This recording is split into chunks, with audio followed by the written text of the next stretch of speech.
ఈరోజు ఏదైతే మా కేసీఆర్ నిజామాబాద్ పర్యటనలో భాగంగా మరి ఈరోజు కామారెడ్డి పోతూ మెదక్ ప్రోగ్రామ్ కామారెడ్డి ప్రోగ్రామ్ పోతూ నిజామాబాద్ నుంచి మా డిస్పెల్ ఆడడం జరిగింది.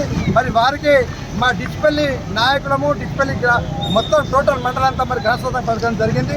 మరి మాకు ఒక కళ ఉంది.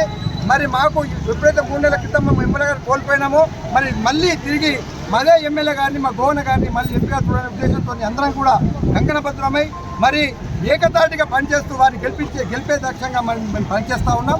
మరి దానికి అందరు గ్రామ ప్రజలు కానీ అందరూ కూడా కార్యకర్తలు ముఖ్య కార్యకర్తలు అందరూ కూడా గ్రామ సెక్రటరీలు కానీ సర్పంచులు కానీ ఎంపీటీలు కానీ అందరు కార్యకర్తలు మంచి దృఢ సంకల్పంతో పనిచేస్తూ ఉన్నారు. దానికి మరి విజయ సంకేతం మాకు కనబడతా ఉంది. ఖచ్చితంగా మనం విజయం సాధిస్తామనే ధీమాతో ఉన్నాం. కాబట్టి అందరం కూడా మాకు రాబో రోజులే కాబోయే ఎంపీ గారు మాకు అని ధీమాగా తెలుపుతూ మరి ఈ అవకాశం ఇచ్చి అందరికీ కూడా మాకు నాయకులందరికీ ఈరోజు వచ్చినటువంటి నాయకులందరికీ కూడా ధన్యవాదాలు చెప్తూ ఈ యొక్క ప్రోగ్రాంకి సహకరించిన అందరికీ కూడా ముఖ్యంగా మా ధర్మపురం మహిళలు కానీ గోలపల్లి కానీ మెంట్రస్పల్లి కానీ అందరూ కూడా మహిళలు వచ్చినందుకు వారికి కూడా హృదయపూర్వక ధన్యవాదాలు చెప్తూ మరి జై తెలంగాణ.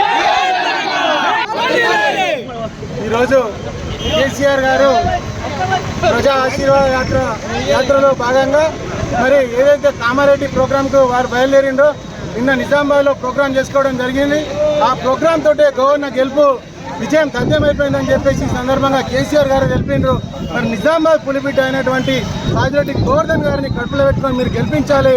మరి తన కొట్లాడే పార్టీ కాబట్టి టీఆర్ఎస్ పార్టీని మీరందరూ కూడా ఆశీర్వదించాలని కేసీఆర్ గారు తెలిపారు.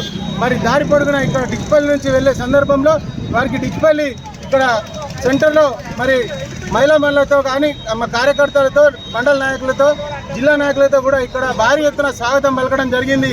చాలా సంతోషం. మరి కేసీఆర్ గారిని చూడడం దగ్గరికి వెళ్ళి చూడడం కూడా ప్రతి ఒక్కరిలో కూడా ఆనందం నింపుతుందని చెప్పేసి ఈ సందర్భంగా తెలియజేస్తూ జై తెలంగాణ.